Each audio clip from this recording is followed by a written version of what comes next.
The group that gathered in Cade's bedroom later that day was dreadfully small. Dominic did a head count of the people in the room with him, and his heart sank. They were down to 8 people.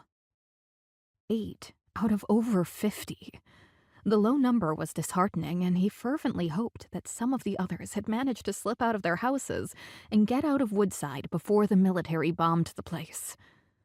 His eyes swept over those present, and despite his disappointment over them being so few in number, he was pleased with what they did have. In the center of the room, as if she were the showpiece, Cade sat on the bed, reclining against the pillows, her newborn cradled in her lap. Her thin fingers brushed against the sleeping infant's forehead, rhythmically and soothingly, though Cade appeared unaware that she was doing it. Her sniper rifle, always within arm's reach, rested against the wall by the bed, close enough that she could lean over and grab it if need be. Remy sat at the foot of the bed, leaning against one of the bedposts with her legs crossed.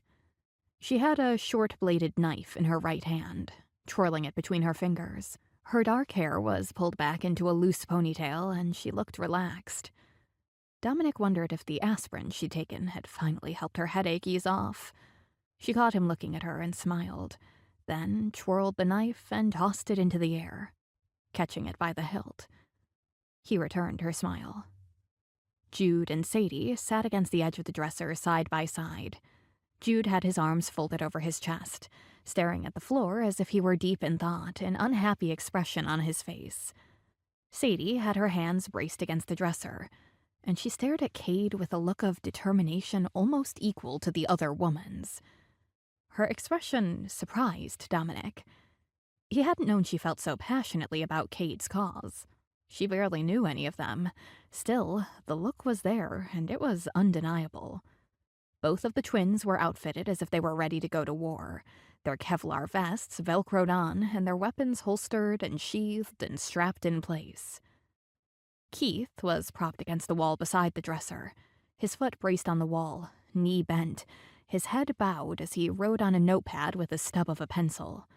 Every few words, he'd pause and squint at the ceiling as if he were thinking. Then he'd return to the notepad and start writing again. Dominic assumed he was making a list of something. Supplies, perhaps, for the trip that some of them would be taking in the near future.